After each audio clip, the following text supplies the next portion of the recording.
बहुत ऊंची बात बताने जा रहे हैं। हमारे ब्रज के एक महात्मा थे। कुछ ब्रजवासियों ने जाकर के उन महात्मा जी को प्रणाम किया। महात्मा जी बोले, कहो भैया कैसे आए? बोले, बाबा तुम तो एक बड़ी गूढ़ बात करनी है। ब्रजभाषा समझेंगे आप लोग? तो बाबा तुम तो एक बड़ी गूढ़ बात करनी है। बाबा बोले, बताओ भैया कहाँ गूढ़ बात है? बोले, यूं बताओ, जे प्रेम लक्षणा भक्ति कैसे प्राप्त होएगी, या के बारे में हमें बताओ। प्रेम लक्षणा भक्ति कैसे प्राप्त होएगी? तो महात्मा जी मुस्कुराए, नेत्र बंद करके बोले भैया जे प्रेम लक्षणा भक्ति कहा है? बोले, खुजली को रोग है। कहा है? ऊंची बात है, ध्यान से सुनना। कई बार संत जन महात्मा जन क्या बोल जाते हैं, हम उनकी बात की गंभीरता को पहचान नहीं पाते। बोले, भैया जो प्रेम लक्षणा भक्ति जो है कहा है, जो खुजली को रोग है। तो सब ब्रजवासी जन बोलने लगे, बोले बाबा हम तुम ते बात पूछ भी आए हैं कछु, आप हम ते मजाक कर रहे हो। बाबा बोले, मैं मजाक ना कर रहा हूं, मैं बहुत धैर्य चित्त से बोल रहा हूं और ये वास्तविकता में बोल रहा हूं। जो प्रेम लक्षणा भक्ति का है, बोले खुजली को रोग है। बोले ऐसे कैसे? बोले भैया ये खुजली को रोग कैसे होवे? बोले जाकू है जाए वाकू पूरे दिन खुजावे में ही सुख मिले, पूरे दिन खुजाते ही रहेगो। प्रेम लक्षणा भक्ति को मतलब कहा है? बोले पूरे दिन केवल और केवल और कुछ भाएगा ही नहीं। कृष्ण मन कृष्ण धन कृष्ण ही हमारो तन, आठों याम ऊधों में कृष्ण ही सो काम है। यादो हने बहनने मथनो पलेप, प्रेंखें खनार भरुदितो क्षणमार जनादऊ। पूरे दिन गोपियां केवल कृष्ण को ही याद करती रहती हैं, उन पर कोई काम नहीं है। उठते बैठते चलते फिरते सोते खाते पीते हर स्थिति में केवल कृष्ण है कृष्ण है कृष्ण है। दूसरी बात, ये खुजली को रोग कैसो है? बोले भैया जाको खुजली को रोग है जाना, बात दूरी बनाए के रखी हो। क्यों? अगर छुप गए तो तुमको भी है जाएगा। प्रेम लक्षणा भक्ति कैसी है? ये प्रवचन से नहीं आएगी, ये सुनावे से नहीं आवेगी, ये सुनवे से नहीं आवेगी। तो बोले जाकू प्रेम लक्षण रोग लगो हो, वाक्य संस्पर्श से आवेगी, वाक्य संपर्क से आवेगी। ये इतनी आसान नहीं है। सोचो महापुरुष क्या शब्द बोलते हैं और कैसे उसका संकेत कर देते हैं। अब कितने बड़े प्रश्न को, कितने गंभीर प्रश्न को कितनी आसानी से समझा दिया। जाकू प्रेम रोग लगो होगो, ठाकुर जी की प्रेम लक्षणा भक्ति लगी होगी, वाक्य संपर्क में जावे से प्रेम आवेगो। तो फिर ब्रजवासी उनके तो नेत्र सजल हो गए, अरे बाबा आपने कैसी अच्छी बात कही। तब दूसरा ब्रजवासी बोलो, लेकिन बाबा कृष्ण प्रेम कोई महापुरुष को लगो है, ये हमको कैसे पता चले? इस भयावह कलयुग में जहां पाखंड का इतना पारावार हो चुका है, लोग बाग केवल अपने प्रचार के लिए प्रेम लक्षणा भक्ति का दिखावा कर देते हैं। हम कैसे पहचाने कि प्रेम लक्षणा भक्ति कोई में है कि नहीं?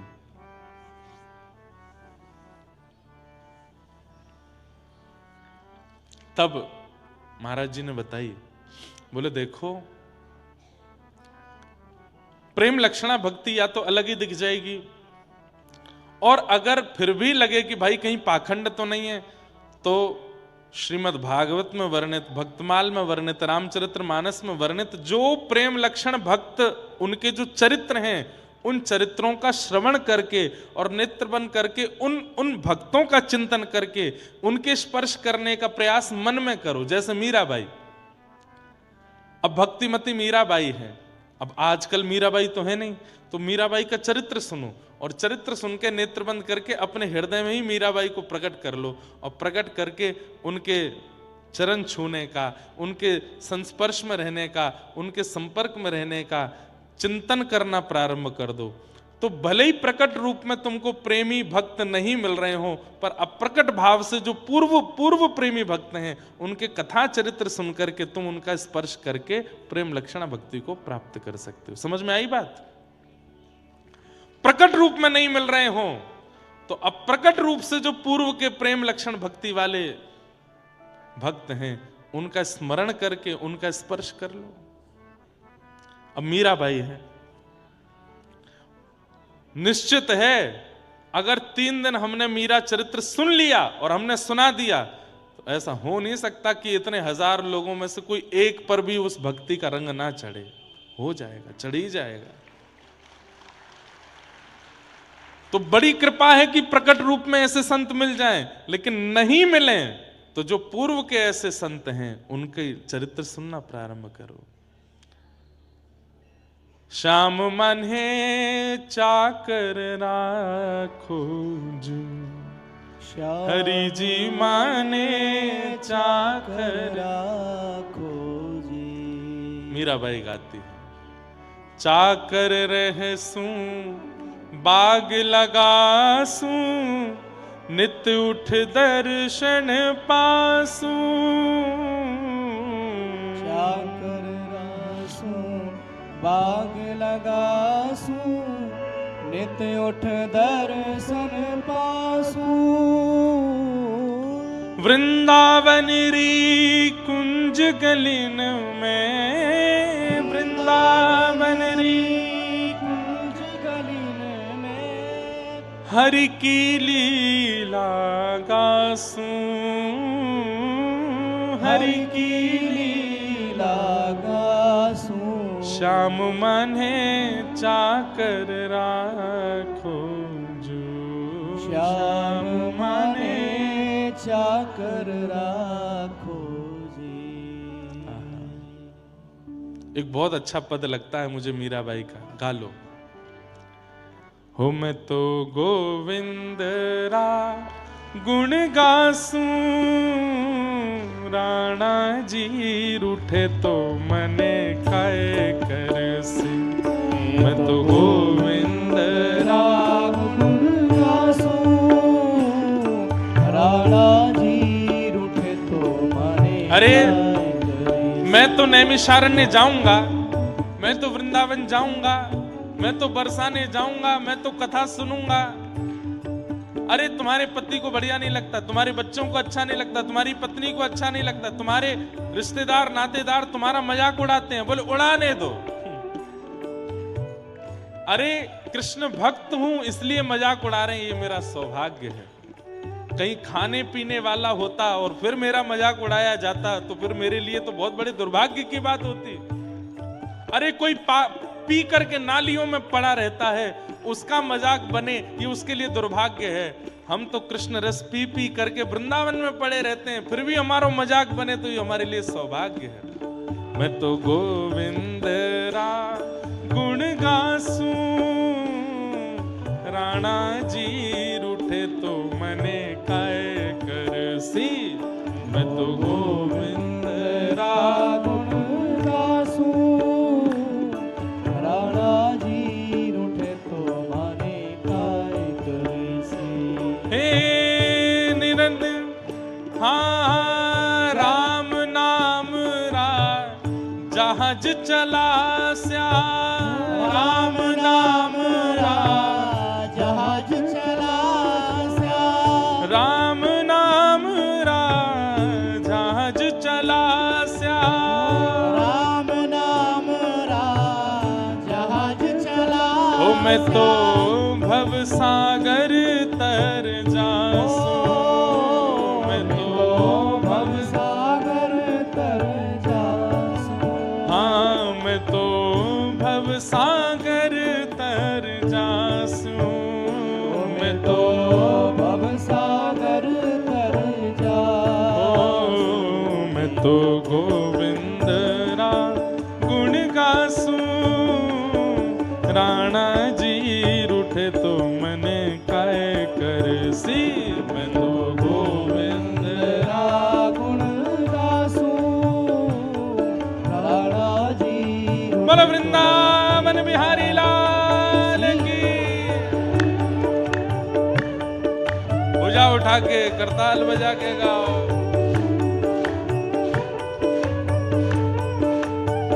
ताल में बजाओ, ताल में।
तो नित उठ दर्शन पासूं, मैं तो नित उठ दर्शन पासूं।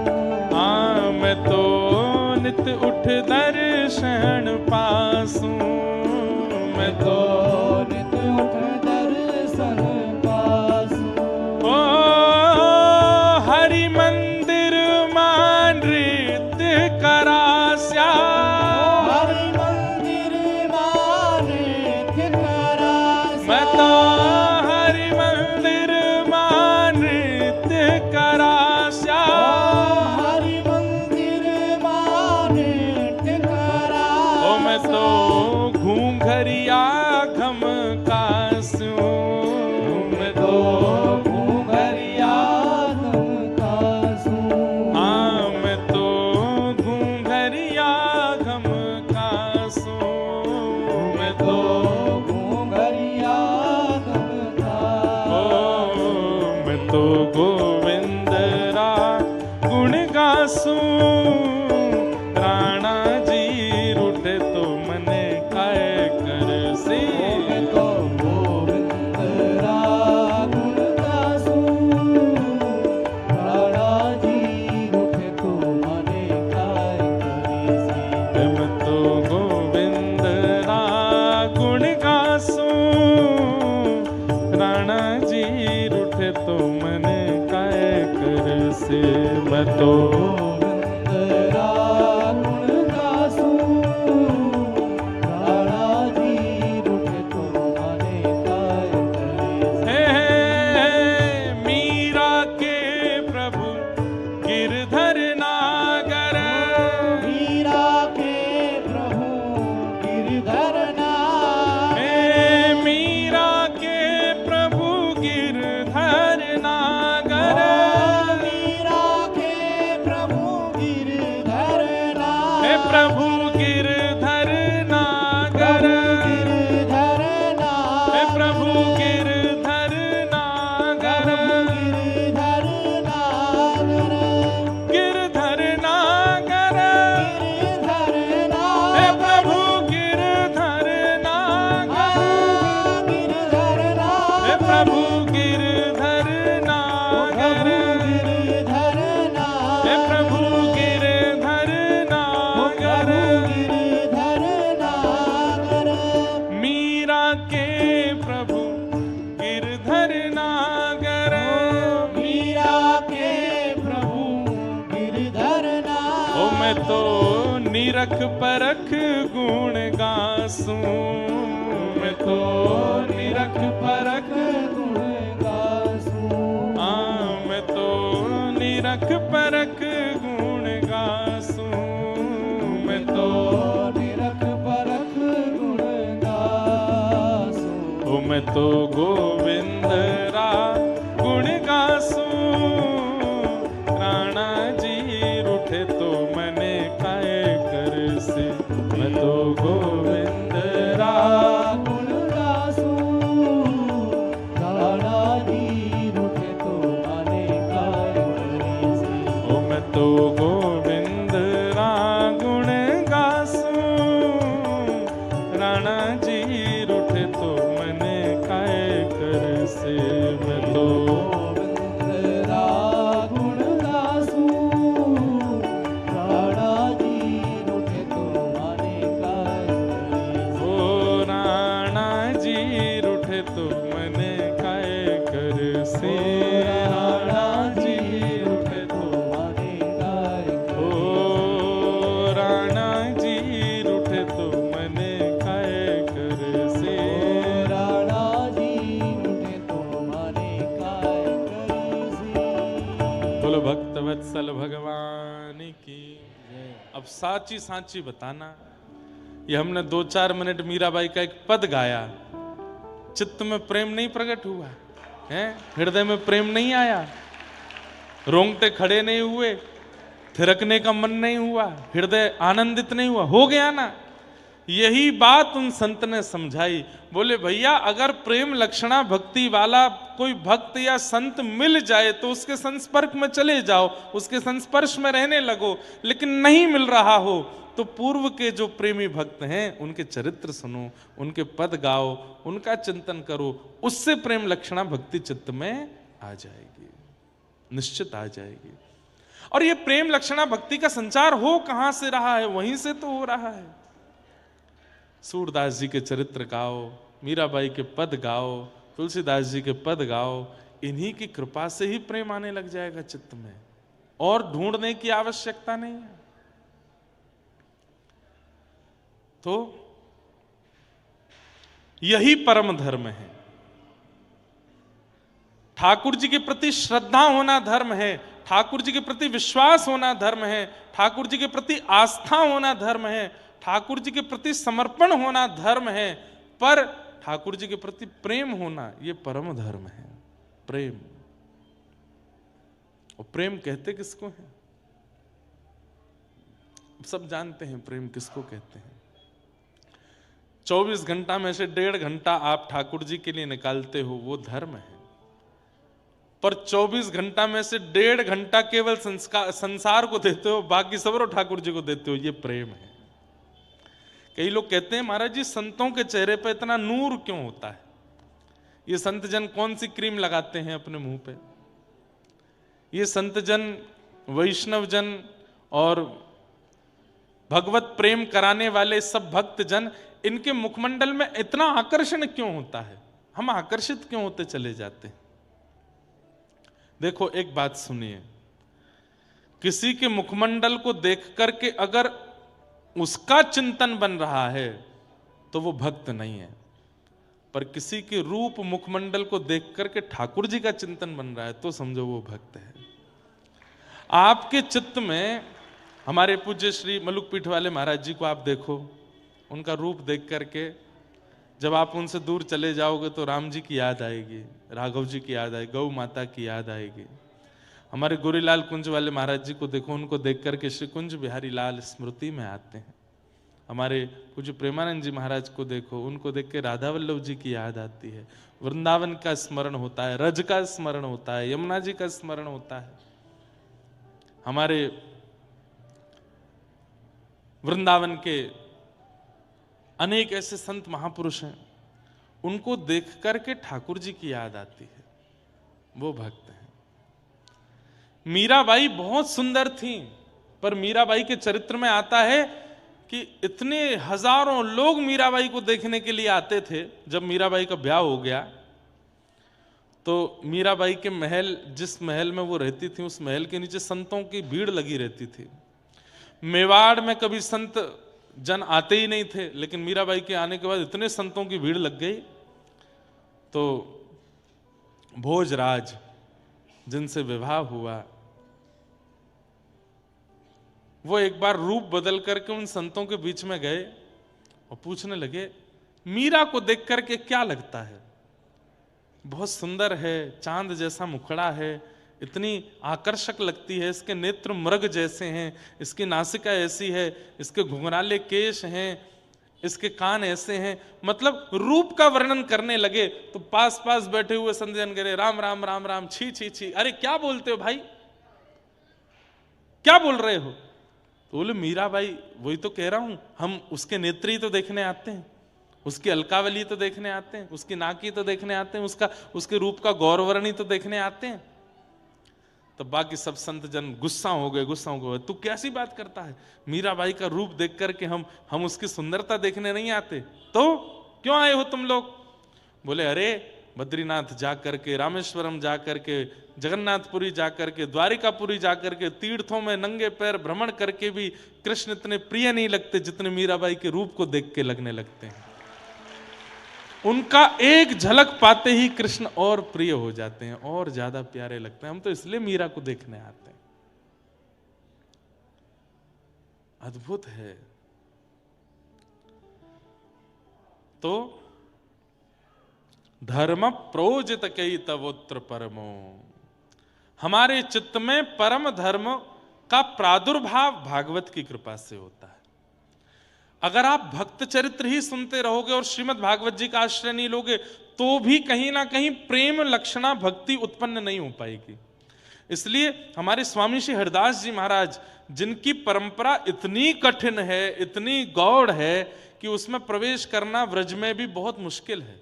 स्वामी श्री जिन्होंने श्री बिहारी जी को प्रकट किया, अभी हम वहीं से कथा करके आए, जटेरी धाम, वो स्वामी जी की परंपरा का ही स्थान है। उनकी प्रेम की स्थिति बड़ी विचित्र है। वे स्वामी जी की परंपरा भी आज्ञा करती है, प्रथम सुने भागवत भक्त मुख, भगवत वाणी, भक्त मुख भगवत वाणी, प्रथम सुने भागवत। वहां पर भी आज्ञा दी गई है कि पहले भागवत सुनो। भागवत के बिना अगर आप रस में प्रवेश करना चाहेंगे, प्रेम में प्रवेश करना चाहेंगे, आपसे अपराध हो जाएगा।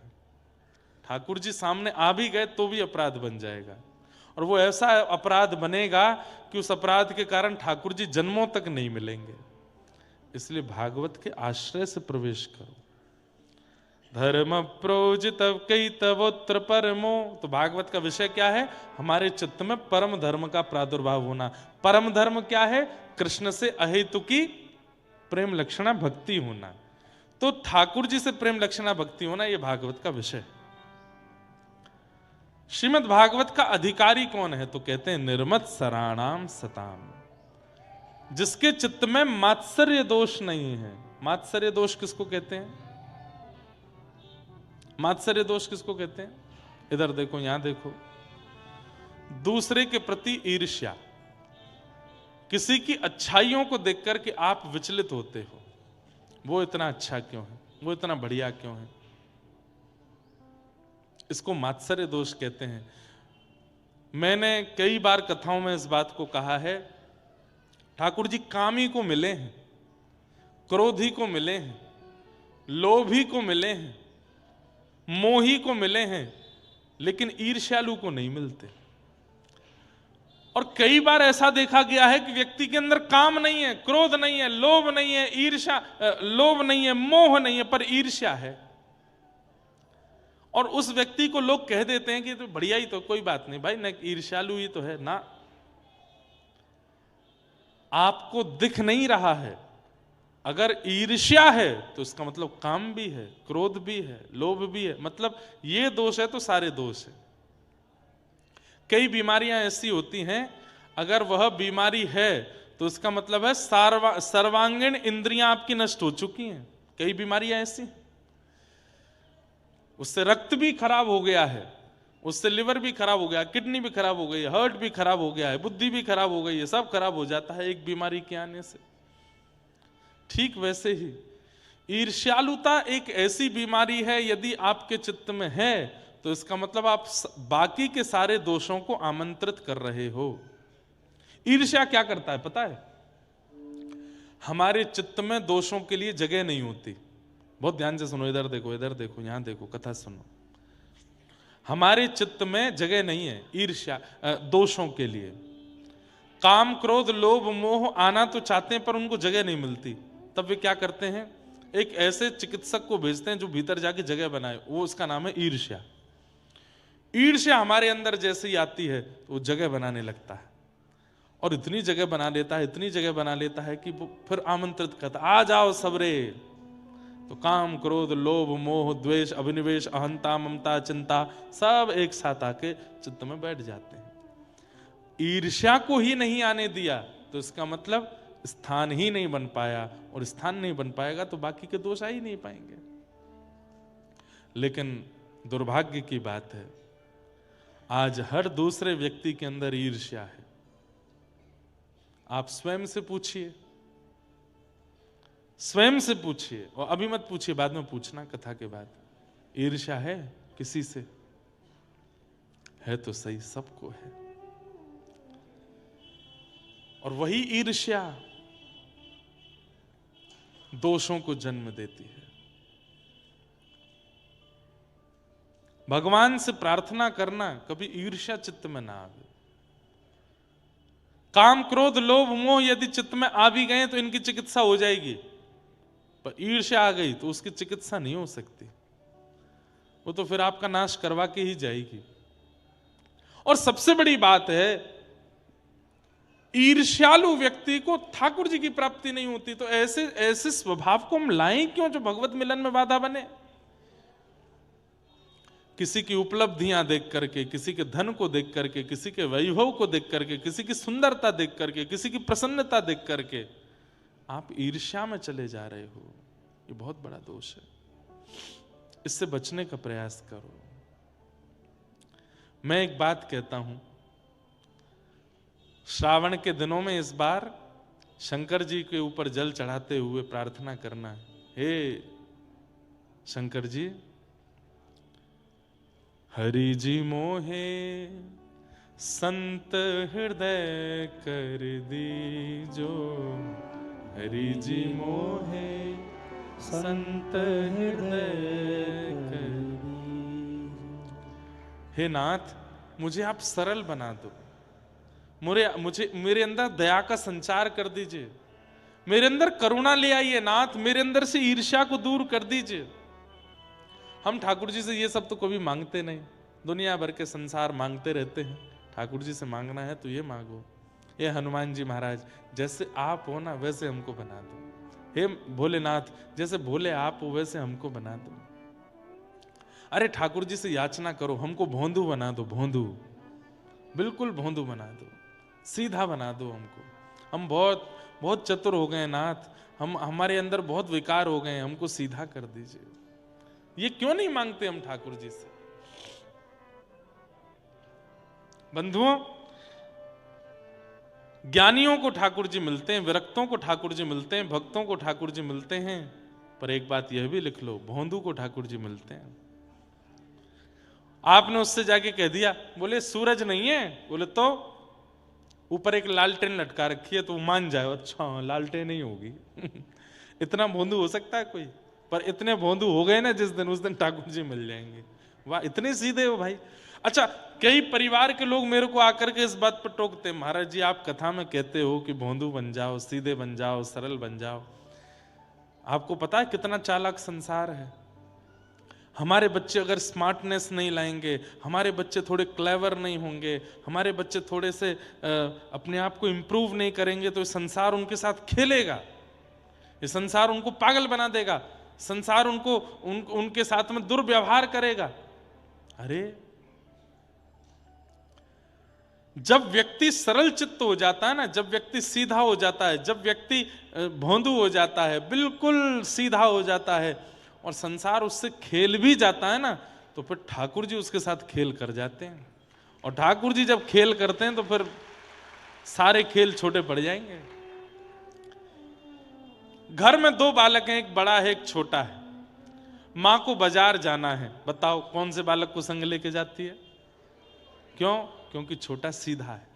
सीधा मतलब अब टेढ़ा भी हो तो भी छोटे को ही लेके जाती है। क्यों? क्योंकि छोटा ज्यादा अभी जानता नहीं कुछ, भोला है, ज्यादा इतना। बड़े और छोटे में अंतर किससे? कद से नहीं पता चलता बड़ा छोटा। बड़े छोटे का मतलब होता बड़ा कौन? जो विवेकी है, जो संभालना जानता है, जो चलना जानता है, जो रक्षा करना जानता है, जो व्यवस्थाएं करना जानता है, उसको मां छोड़ जाती है। लेकिन जो स्वयं से हिल के पानी भी नहीं पी पाता, उसको संग लेके जाती है बाजार। वो वाले बालक बनो, हमसे तो कुछ होता ही नहीं। तो ठाकुर जी फिर गोद में ही लिए डोलेंगे, बोले अरे भैया या तो कछुना है पाए को, बोलो है सीधो है, आपसे कोई खेल ना जाए, इसकी पूरी जिम्मेवारी ठाकुर जी रखेंगे। और सुनिए, सीधों के साथ खेल हो भी जाता है, होता है, तो वो चिंतित नहीं होते। ठाकुर जी फिर उनके खिलाफ खेल खेलते हैं, उनके लिए खेल खेलते हैं।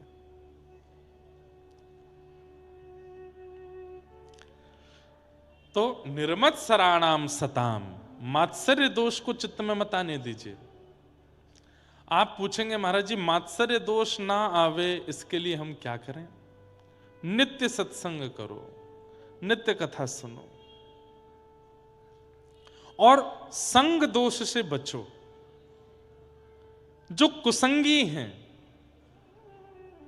जाके संग कुमति उपजत है, पड़त भजन में भंग, तजोरे मन हरि विमुखन को संग।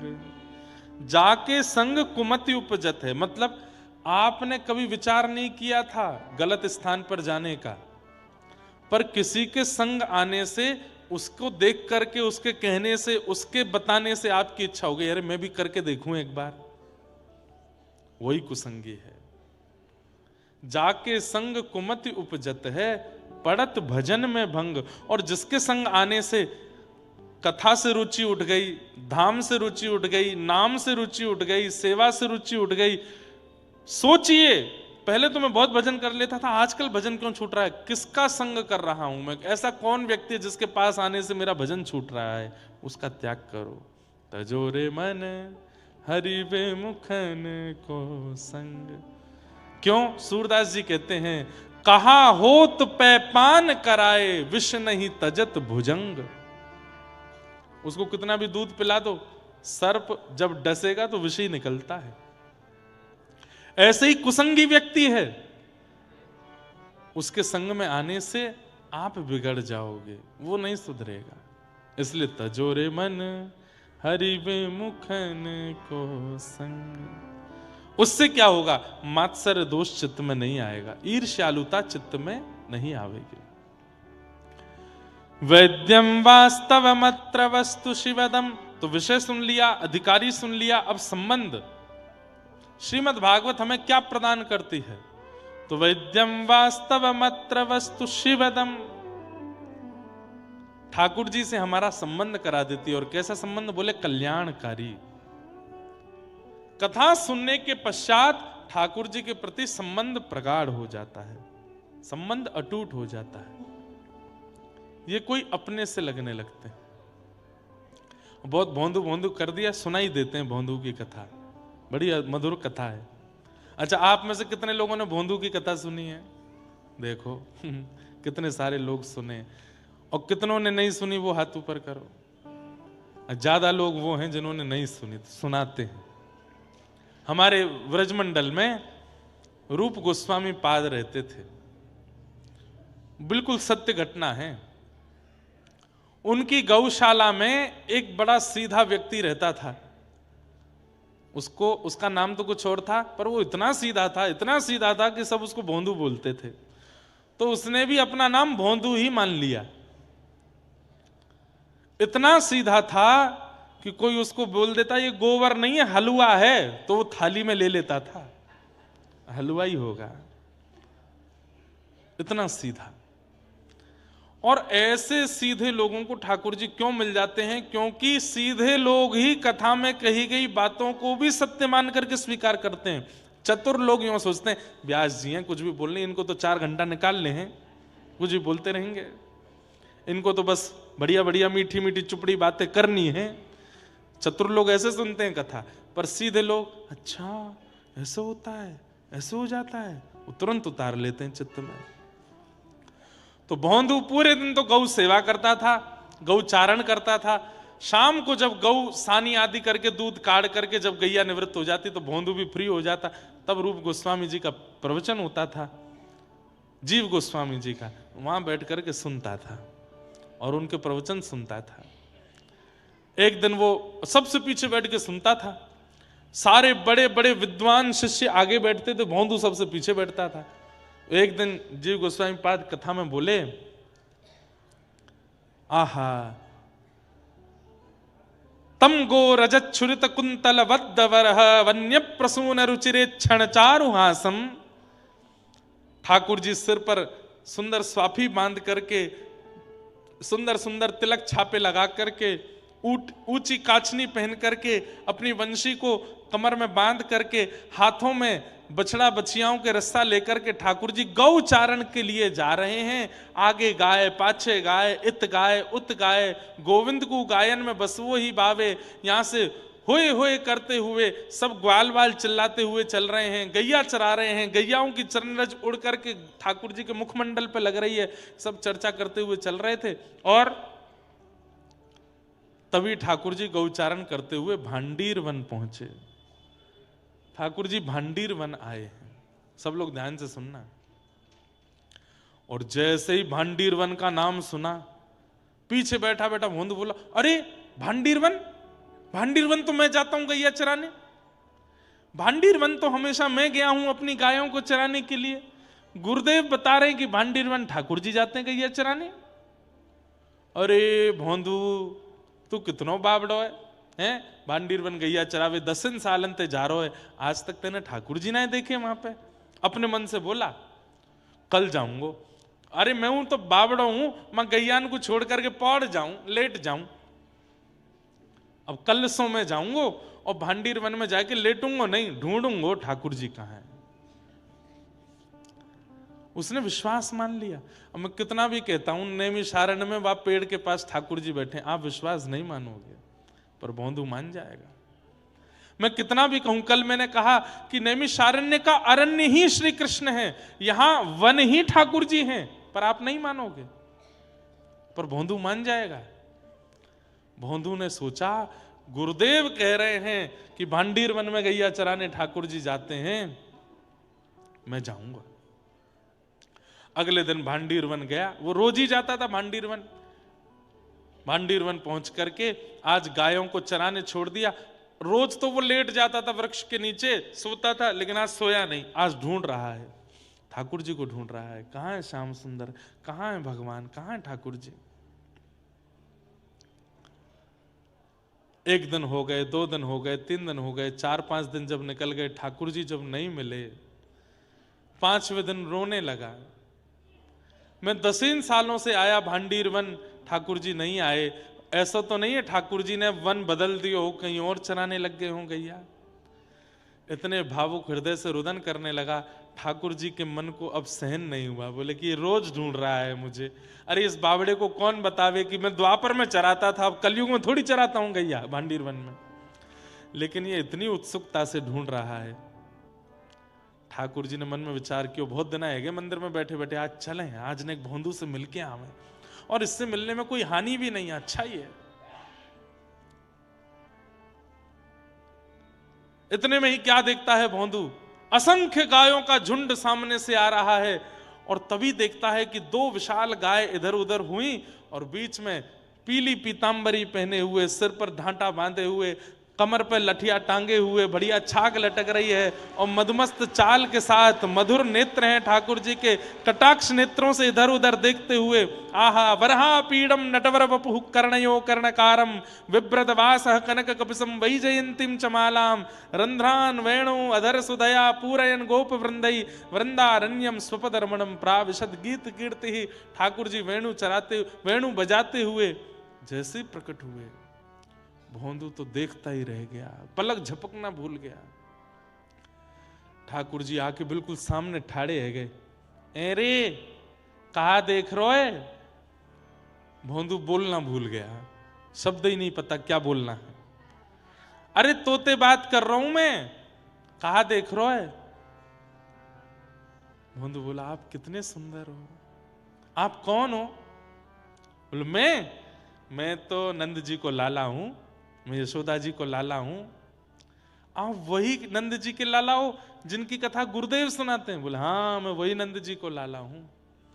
अब तो भोंदू चरणों में गिर गया। चरण देख देख भैया जी बिलैया दंडोट मत करे, मुझको क्या कर रहा है?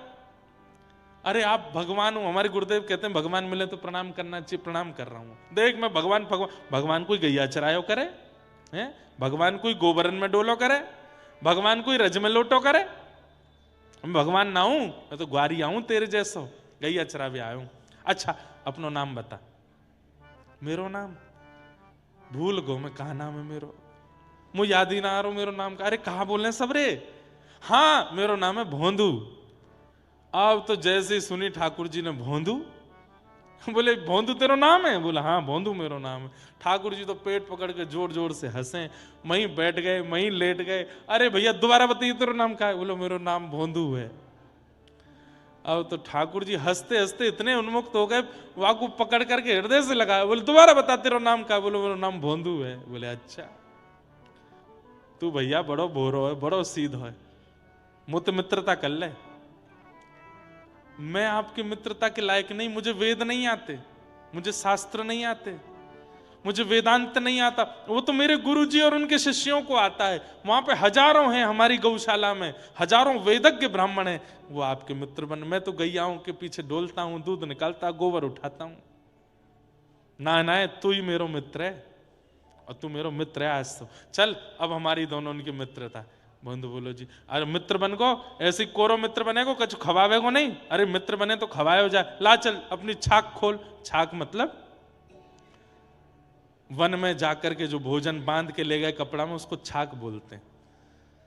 अब बेचारा वो भोंदू पतला दुबला सा 2 टिक्कर लेके जाता था, मिर्च लेके जाता, गुड़ लेके जाता, एक छोटे से पात्र में छाछ ले जाता था, यही उसका छाक था। ठाकुर जी बोले निकार, तो वो छाक खोल करके जोर लगा करके गुड़ तोड़ने लगा। ठाकुर जी बोले कहा कर रहे हो? बोले 2 हिस्सा कर दूं, आधो आपको आधो मेरो। मैं और आप होते तो हम क्या करते? आधा करते ना, पूरा ही धरते ठाकुर जी के आगे।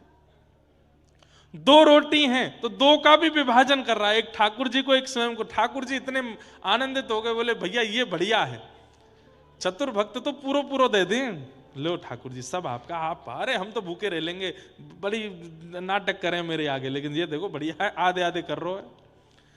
मिर्च भी आधी करी बीच से, ये आपकी आपकी। ठाकुर जी ले आके संग खेलू ने, जल्दी जल्दी ठाकुर जी पाने लगे। वो तो देखने, ठाकुर जी तू भी खा ले, नहीं आप खाओ, तो मुझे आपको देखने में बड़ा अच्छा लग रहा है। मैंने बहुत लोग देखे पर आप जैसी आंखें नहीं देखी, आप जैसी नाक नहीं देखी, होठ नहीं देखे, आप खाओ, मुझे अच्छा लग रहा है। ठाकुर जी ने अपनी रोटी पा ली, इतने में भोंदू की लेने लगे, ला ये दे दे। तो भोंदू ने हाथ पकड़ लिया, ये मेरी है, ये क्यों खा रहे हो आप, ये तो मेरी है। अब वो भूख लग रही, दे दे। अच्छा तो यहां में तो आधी तो छोड़ दो, मैं क्या खाऊंगा? ठाकुर जी बोले अच्छा मैं मिलाऊं तो या नाते मुझको देना सके, नहीं आधी कर लो, पूरी क्या खा रहे हो? ठाकुर जी मैं तो पूरी खाऊंगा, और छीन के ठाकुर जी खा गए।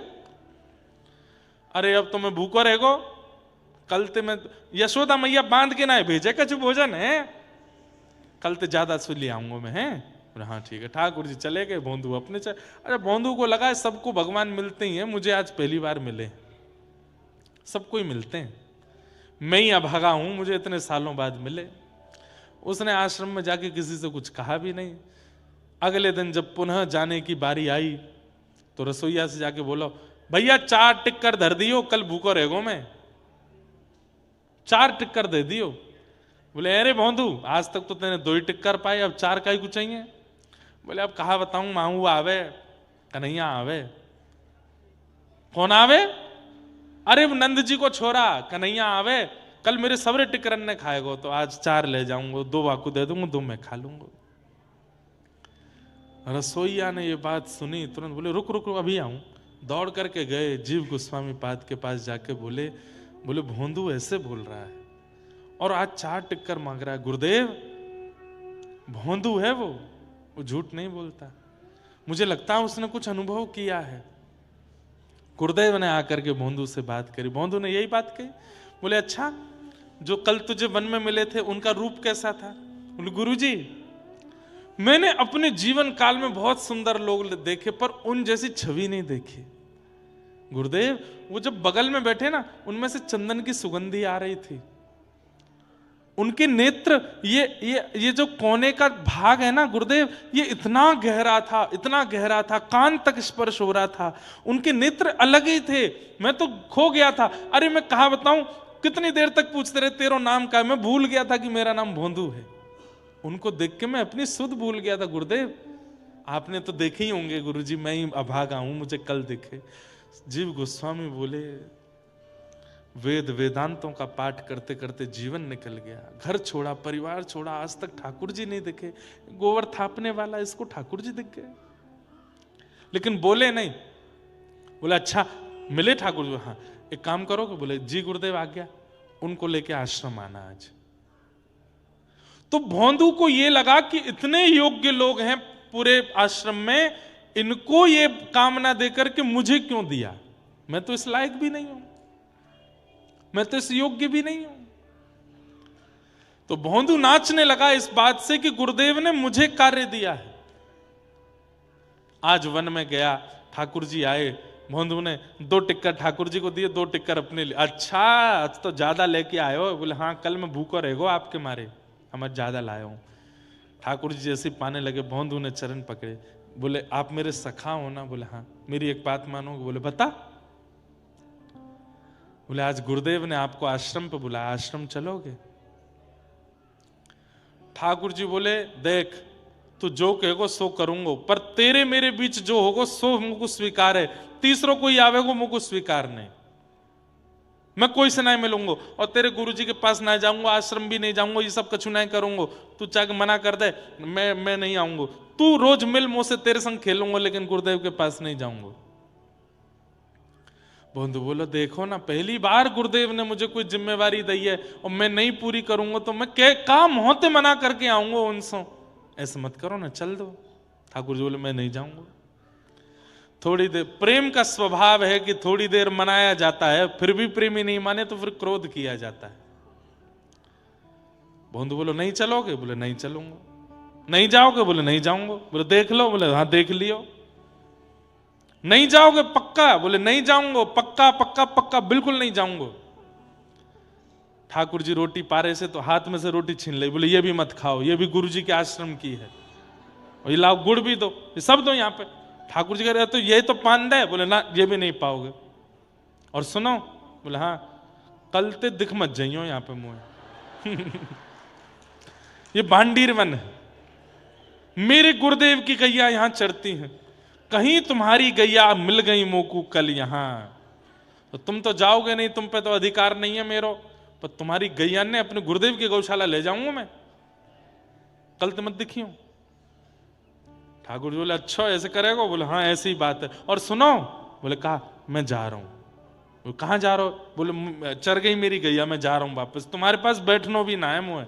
और सुनो? बोले हाँ, आम पाम 100 साल की कट्टी, कल सखा बने थे दोनों, आज मैंने सखत तोड़ दिया। इतना भोला है भोंदू। ठाकुर जी हंस भी रहे और नेत्रों में आंसू भी आ रहे। ए भोंदू, ए इधर आ, इधर दूर रहो, मत छियो मत मुंह को। देख कैसी मुंह में तो चंदन की सुगंधी आ रही है, मुंह तो दुर्गंध लग रही है, राम राम राम, मुंह तो दूर रहो, मुझसे मत मिलो। जैसे ही भोंदू जाने लगा, ठाकुर जी ने 3 बार आवाज लगाई, भोंदू सुन तो सही, लेकिन भोंदू नहीं बोलो। देख मैं 3 तक गिनती गिन रहा हूं, अगर तेने पीछे मुड़ के नहीं देखो तो मैं मान जाऊंगा कि तेने मुझसे मित्रता तोड़ दी। ठाकुर जी बोले 1, भोंदू नहीं देखा। ठाकुर जी बोले 2, भोंदू ने नहीं देखा। अब 3 ठाकुर जी नहीं बोल पा रहे कि कहीं मैंने बोल दिया और उसने नहीं देखा तो मित्रता टूट जाएगी, मैं तोड़ना नहीं चाहता। 3 ठाकुर जी नहीं बोल रहे हैं। भोंदू खड़े होकर के बिना पीछे देखे बोला 3 तो बोलो। ठाकुर जी नहीं बोले, दौड़ करके गए, जाकर के भोंदू की कमर से लिपट गए और बोले सुन, चल ले चल अपने गुरुदेव के पास, नहीं तोड़ूंगा तो सौमित्रता, चलूंगा तेरे संग। और जैसे एक छोटे बालक को पिता अपनी कमर पे ऐसे लटका लेता है कंधे पर, ऐसे भोंदू ठाकुर जी के दोनों चरण और यहाँ पे हाथ लटका करके गुरुदेव के आश्रम लाया। गुरुदेव तो देखते ही मूर्छित हो गए। होश में जब आए तब त्रिभंग लली श्याम सुंदर को देख करके बोले, हे नाथ, जीवन निकल गया पर कभी आपके दर्शन नहीं हुए, आज प्रथम बार आपके दर्शन। ठाकुर जी बोले, मैं आपको दर्शन देने नहीं आया हूं, तो आपसे आज्ञा लेने आया हूं। बोले क्या? आपके इस शिष्य को मैं सदा के लिए अपने साथ ले जा रहा हूं। और भोंदू को हाथ पकड़ करके ठाकुर जी अंतर ध्यान हो गए, अपनी लीला में लेकर के उसको चले गए। सोचिए क्या किया जीवन में उसने? कुछ भी नहीं। सरल सहज चित्त, भले ही साधना ना की हो, भले ही भजन ना किया हो, भले ही तप ना किया हो, पर चित्त सरल है तो ठाकुर जी स्वीकार करते हैं। ऐसे भोंदू की मधुर कथा। मेरा गोपाल गिरधारी जमाने से निराला है, मेरा गोपाल